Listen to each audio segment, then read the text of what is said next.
Hello everyone, welcome to the law code by Satish Pandey. तो आज का जो हमारा सेशन होने वाला है वो होने वाला है लीगल डिसेबिलिटी के बारे में, जो कि मेंशन्ड है आपके सेक्शन 6 के अंदर, अंडर लिमिटेशन एक्ट 1963। तो आज का ये जो सेशन है इसको स्टार्ट करते हैं।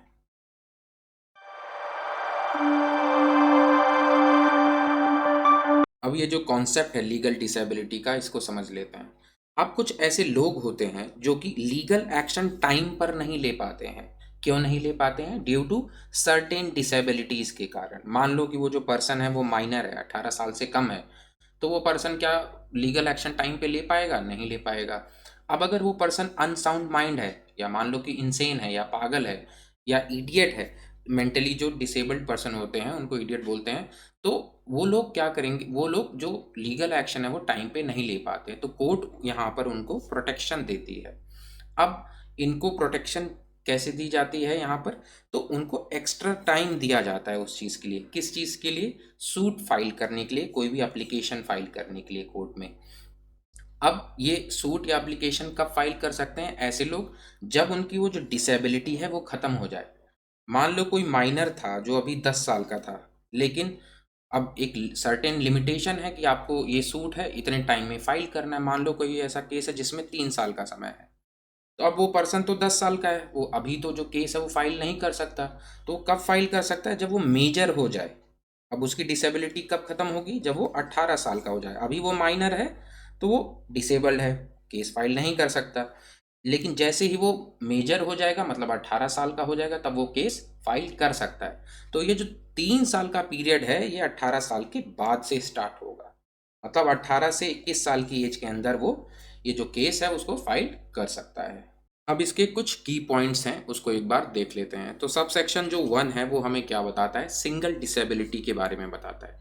अब अगर कोई ऐसा पर्सन है जो एक टाइम पर या तो माइनर है, या तो इंसेन है, या इडियट है, तो उसके लिए जो पीरियड ऑफ लिमिटेशन है वो कब स्टार्ट होगा? जब उसकी डिसेबिलिटी है वो ख़त्म होगी। इसको एक बार एग्जाम्पल से समझ लेते हैं। मान लो कोई एक लड़का है जो कि अभी 10 साल का, कोई पर्सन जो ए है वो 10 साल का है अभी।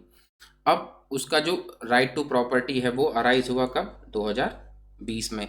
अब ये केस फाइल एग्जैक्टली कब कर सकता है? जब उसकी डिसेबिलिटी एंड होगी। मतलब कब एंड होगी? जब ये होगा 18 साल का। तो इसमें 8 साल बढ़ने चाहिए, तो इसमें भी 8 साल बढ़ने चाहिए। तो एग्जैक्टली वो 2028 के बाद से 3 साल तक वो जो है केस फाइल कर सकता है। तो 3 साल कब तक बनेंगे?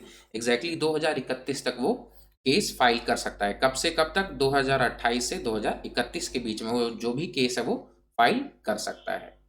नेक्स्ट आ जाता है टू डिसेबिलिटीज। अब इसका क्या मतलब है? अब अगर कोई ऐसा पर्सन है जो कि सफर कर रहा है टू कॉन्टिन्यूअस डिसेबिलिटी से, मान लो कि वो माइनर तो है ही, एंड बाद में वो पागल भी हो जाता है due to any reason, majority attain करने से पहले। मान लो कोई एक ऐसा पर्सन था जो 10 साल का था, लेकिन कुछ समय बाद वो क्या होता है कि 15वें साल में ही वो पागल भी हो जाता है due to any reason, majority आने से पहले, मतलब 18 साल होने से पहले। तब वो जो लिमिटेशन पीरियड है वो कब स्टार्ट होगी? जब वो दोनों डिसेबिलिटी हैं वो खत्म हो जाएंगी। नेक्स्ट आ जाता है सबसेक्शन 3, जो कि हमें बताता है डिसेबिलिटी कंटिन्यूज टिल डेथ। अब अगर मान लो कोई पर्सन ए है यहाँ पर जो अभी 10 साल का है, और अभी वो डिसेबल है, केस तो फाइल कर नहीं सकता, और 18 साल होने से पहले, या मतलब मेजॉरिटी गेन करने से पहले ही उसकी डेथ हो जाती है ड्यू टू एनी रीजन। तब क्या होगा?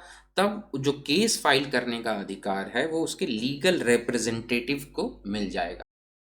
अब उसके लीगल रिप्रेजेंटेटिव कौन कौन हो सकते हैं? कोई उसके लीगल एयर्स हो सकते हैं या उसके गार्जियन हो सकते हैं।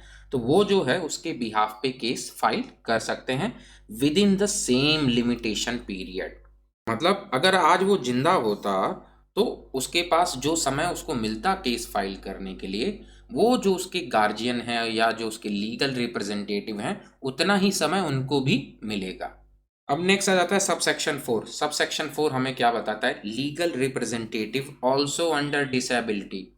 अब अगर मान लो कोई ऐसा पर्सन ए था जो कि मेंटली इल था, अब क्या होता है कि वो केस तो फाइल कर नहीं सकता, तो उसके लीगल रिप्रेजेंटेटिव्स हैं वो केस फाइल कर सकते हैं। मान लो कोई पर्सन बी है जो उसका लीगल रिप्रेजेंटेटिव है, किसका, पर्सन ए का।